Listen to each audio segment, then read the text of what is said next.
It's election yard, and we're only a few days away at the time we record this video from the 2025 mayoral primary in New York City. That'll be on Tuesday, June 24th, and it's been a very competitive primary. New York City is likely to elect a new mayor here in 2025. You've got the incumbent Eric Adams, who's here. He is technically running for a second term. He was elected as a Democrat, but he's running as an independent. He was under federal indictment. He cozied up to Donald Trump. The charges got dropped, and he bailed on the Democratic primary. So we'll talk about the general election campaign once the primary campaign is settled down. But that's what's going on here. The only mayoral primary in New York City of any consequence here is the Democratic one. So that's what the focus of this video will be today. First, and this is important, New York City primaries are done on what's called a ranked choice ballot. Now, if you're familiar with how elections are done in Australia, then you already know what this concept is. But if not, I'll explain it to you very briefly. Basically, you have the option to not only pick your top candidate, number one, but to pick number 2, 3, 4, or 5. Now, in other ranked choice, alternative vote, or single transferable vote systems, you can rank all of the candidates. In fact, I believe in Australia, you have to rank them, first through fifth, first through eighth, first through 10th, whatever it is. But in New York City, you can only go up to 5. So we've got a sample ballot on the screen, and you can see what this looks like. You've got your first candidate ranked number 1, and then 2, and then 3, and then 4, and then 5. And why does this matter? Well, what happens is those first place votes get counted first. So you see where all the candidates ranked on your first place ballots. If this were still a first past the post election, then the candidate up there with the most votes wins. That's the electoral system that Americans are used to. And then what they do is the candidate in this system with the fewest votes gets eliminated. And then you apply those votes, whatever their second choice, their third choice, whatever, of the candidates still remaining, those votes transfer up. And then you repeat the process. The candidate with the fewest votes gets eliminated. Their next choice gets the vote, and then eliminated. And then the next choice gets the vote. And that just keeps repeating itself until you're left with a candidate getting 50% of the vote, 50% plus 1, a simple majority. Now, we just looked at New Jersey and Virginia primaries in the past few weeks, and you can imagine how different some of those races would have looked with ranked choice voting. For example, you had the lieutenant governor's race in Virginia on the Democratic side, where the top 3 candidates were separated by 1% of the vote, and Ghazala Hashmi winning with 27% and change. And then in New Jersey, the gubernatorial primary, Mikey Sherrill winning that with well under 40% of the vote. So yeah, ranked choice voting might have made it very interesting, but it's only a thing in New York City on this level for now. And again, why does it matter? Well, it matters because, a candidate can do really well in the first place votes, but not quite get a majority.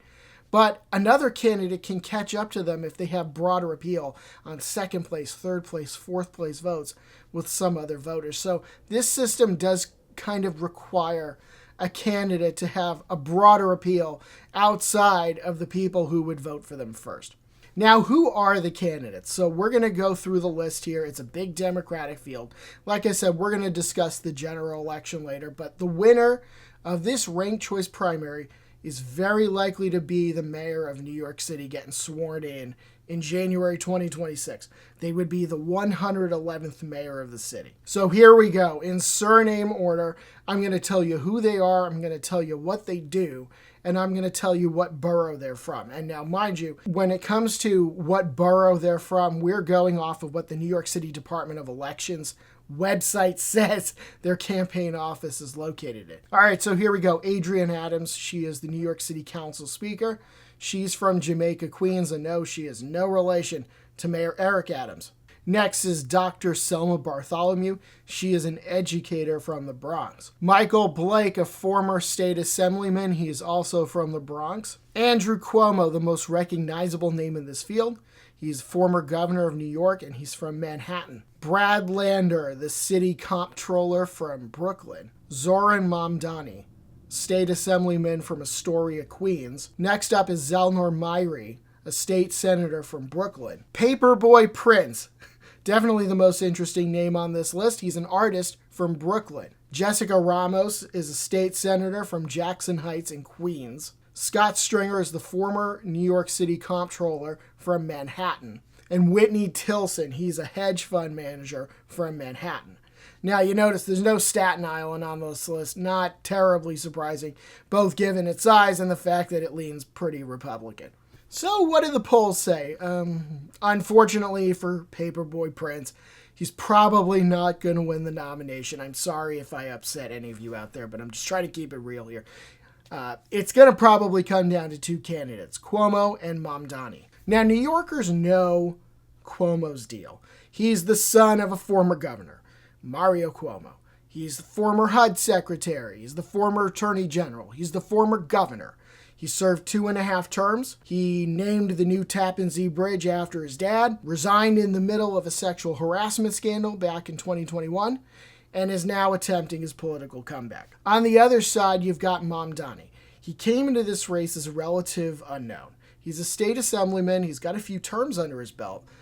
But, you had a few people that might have known him from being a rapper. But, I'm pretty connected to New York, and I didn't really know much about him before this election campaign started. So to see him coming on as strongly as he has, it's actually been pretty surprising. Now, Andrew Cuomo, he's what I would call a typical Democrat. He's an establishment man. He's a political lifer. He comes from a political family.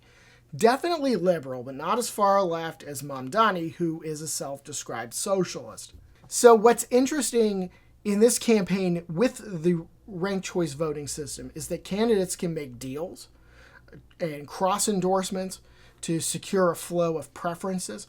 Again, those of you who know Australian politics understand the concept of this. And what they do in Australia is that the political parties will literally hand you a leaflet called a how to vote card, which says, if you're voting for me, then you vote for this guy second, this guy third, this guy fourth, on down the list. That may evolve in this system in New York City and elsewhere, wherever it's experimented with. But for now, we've seen, for example, is Zohran Mamdani and Brad Lander cross-endorsing each other. You vote for me first, you vote for him second. So like I said, that's a thing that's already happening with these two. If it's a close race, those votes could actually matter in the end, but we will just have to see. So how do the poll numbers look? Well, it does depend who you ask in terms of the margins. The conventional wisdom would suggest that Andrew Cuomo is the one who is in the lead. He is the front runner, but maybe not by as much as he used to be. So we're going to start looking at some polls now. First, the Center for Strategic Politics did a poll in mid-June with Cuomo ahead on first preference votes, 37-29 over Mamdani, with Lander in third. Now, as the preferences got distributed, you had Lander finishing in fourth behind Adrian Adams. Though as the preferences got distributed, you ended up with a result of Cuomo leading 52-48. The Manhattan Institute had slightly better numbers for Cuomo. He was up 39-27 on first preferences, and then on the final ballot, he had a 56-44 lead over Mamdani. Data for Progress a few weeks ago had a 6-point spread on the first preferences, 37-31 in favor of Cuomo, but 51-49 in the final. So that one much closer. Those are just 3 polls. And the name of the game here for Cuomo is he needs to get as many first place votes as he can, because it looks like as the preferences start distributing, polling shows that there's a chance that those additional rounds could skew in favor of Mamdani. So if you're Mamdani, you're thinking, if I can keep it relatively close on the first ballot, I might have a chance to win. So if you're going to take the polling that we have now, including those I just cited, I think Cuomo probably has to be winning the first place votes by about 6 to 8 points over Mamdani in order to feel confident in victory. So in those polls we just cited, let's talk about how we evolved from first place to the final ballot. In Center for Strategic Politics, Cuomo started with 37, ended at 52. That's a gain of 15. Mamdani started at 29, ended at 48. That's a gain of 19. So he gained a little more than Cuomo did. The Manhattan Institute poll, Cuomo started at 39, ended at 56, so that's plus 17. Mamdani started 27, ended 44, so plus 17. So that one was a wash. Data for progress. Cuomo started 37 and ended 51. That's plus 14.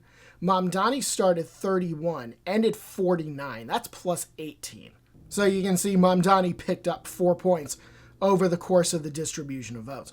Then there's another poll from Marist College, which I guess is Marist University now. My mind is completely blown. Their latest had Cuomo starting at 38 and ending at 55, which is plus 17. Mamdani starting at 27 and ending at 45, so plus 18. So that's a slightly smaller skew, but we're seeing in most polls, there's definitely a little bit of a tilt in the later rounds towards Mamdani.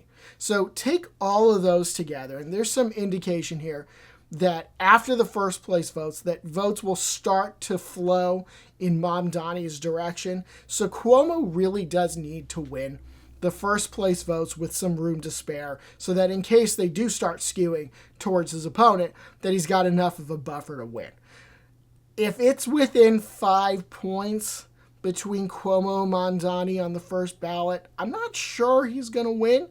If it's definitely within 3 points, I'd be very worried if I were Andrew Cuomo. But if you look at the polls, they're not saying that that's what's going to happen. We will just have to see how things unfold on Tuesday. Back to that point, I don't think Mamdani has to win the first place ballot in order to ultimately win the election. It certainly wouldn't hurt, but I don't think he has to do it. And I think it will also be interesting to see how Brad Lander does. Mamdani and Lander have not only cross-endorsed each other, they're actually doing campaign events together. They're appearing together. They're basically working together in this election. So it'll be interesting to see if Lander does end up getting towards the end, how many votes he stacked up, how many of them end up going to Mamdani at the end of this race. I think if we're going to analyze this too, it helps to have an understanding of the playing field, the players, and the issues that are being raised in this campaign. So Cuomo himself is an issue in this campaign. He's the establishment, but he has baggage. That doesn't mean establishment figures aren't backing him, because they are. You've got several of the borough Democratic parties, for example. You had Jim Clyburn, the congressman from South Carolina, who famously endorsed Joe Biden in South Carolina and helped save his campaign. He endorsed Cuomo. So you've got some of the Democratic names that are getting behind him. As far as endorsements go, there have been a lot. There have been cross endorsements, there have been co-endorsements, they've been all over the place. So I don't necessarily think there's a ton you can read into it, but I think for the purposes of this, suffice it to say that the Democratic establishment in New York City and New York State probably wants Cuomo to win. However, that doesn't mean that he hasn't taken heat for some of the things that occurred during his 10 years as governor. That's a long time to be governor and a lot of time to accumulate baggage. For example, you had the sexual harassment scandal which happened. You had his COVID policies. There were a number of nursing home deaths in New York State during the early parts of COVID, and his administration took a lot of heat for that. So at the end of the day, his administration, let's just say, it got rocked more than once. And believe me, people like Mamdani and Lander have noticed. In a joint Mamdani and Lander campaign ad where they cross-endorsed each other, Mamdani called Cuomo scandal-ridden and corrupt. And by the way, we will link this ad, all the polls on electionyard.com after this video is posted. And then in that same ad, Lander called Cuomo, quote, a disgraced creep. So that really shouldn't leave any doubt as to how those two feel about him. Now, for what it's worth, Andrew Cuomo hasn't had too many nice things to say about his opponents either, nor have his endorsees or surrogate. Andrew Cuomo has tried to paint Mamdani as too young, too inexperienced. He's saying somebody needs to stand up to Trump in this city, and I'm experienced. I can stand up to this bully. And Mamdani is too young. He's a pushover. He won't know what to do. He's also said in his campaign ads that Mamdani has been basically useless up in Albany as a legislator. There's a campaign ad, again, another one we're going to link on the website, where Cuomo said Mamdani only has 3 bills to his name in the state assembly, and that He's got a staff that you can fit inside of an elevator. I don't know that those are things that the average person is going to say, wow, I'm not going to vote for that guy, but this is the direction they're going with. And actually in that ad, too, it was a really curious choice of photo when they were saying that Mamdani has only got 3 bills to his name in the state assembly. They had a picture of him sitting in a subway car with a knife before eating something that he got from probably like a food truck. Somewhere in the city, which, I mean, we've all been there. So, I mean, that was interesting, but that's what they're trying to say. They're trying to say that he's really not cut out for the job. But like we said, overall, big picture, there were a lot of issues in this campaign. You got Cuomo himself. You got Donald Trump bearing down on the city. You've got people that want change from the current mayor. You've got crime. You've got the economy, so on and so forth. It would be tough to touch upon all of them, but what you can take away from this is that this campaign has been going in a lot of different directions, but you've got a lot of attacks going on too. A lot of them are directed at Cuomo. That's what's going to happen when you are the front runner, when you are the perceived front runner, and when you have an extensive history behind you. When it comes to Cuomo, I think when he got into the race, people just assumed that he would win because of his name recognition compared to the others and because of his electoral history. I think he probably still will, but there has been a definite momentum shift away from Cuomo towards Mamdani. Mamdani has a grassroots campaign. It's picked up a lot of steam in recent weeks. He has emerged as the primary not Cuomo option. There are going to be a lot of New York City voters who are not comfortable with Cuomo, his past, perceived corruption, all of that. For some voters, that is just not going to matter, but for some voters, it will. And I think that those people were looking for somebody that they could throw their vote behind, and I think some of those people have found that Mamdani is their man. On the other side, Mamdani's socialism is not going to play well with certain people. Granted, in New York City, that is less of an issue than in other places, but I'm sure there are going to be some cable news channels out there that would have an absolute field day between now and November if Mamdani were to win the primary. So get ready for that. Interestingly enough, too, some outfits in the media have categorized this New York City Democratic primary as a battle for the future of the party. I think it only is if somebody like Mamdani wins, because then you would have a young left-wing figure in a major position of power. I could see that. If Cuomo wins, I don't really know how electing a guy who's getting into his upper 60s with a lengthy tenure, I don't really see how that's a battle for the future of the party if he wins. Although I think it would be very telling if someone like that were to win over, the newcomer. So now who wins this primary is very important, as the winner of this primary is going to be a sizable favorite in the November general election. There are some interesting things happening on the general election ballot that I think will make the later phases of this campaign potentially interesting. New York State allows candidates to run fusion candidacies. For example, if you're voting in New York and you go to the polling booth, it's not uncommon to see a candidate on the Republican line, the conservative line, the independence line, the right to life line. A Democrat could be on the Democratic line, the working families line, back in the day, the liberal line.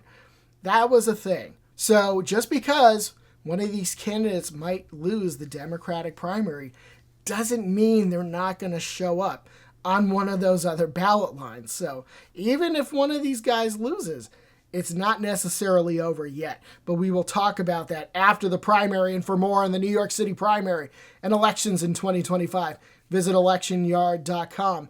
Follow us on Blue Sky and Threads at electionyard.com and subscribe to this YouTube channel.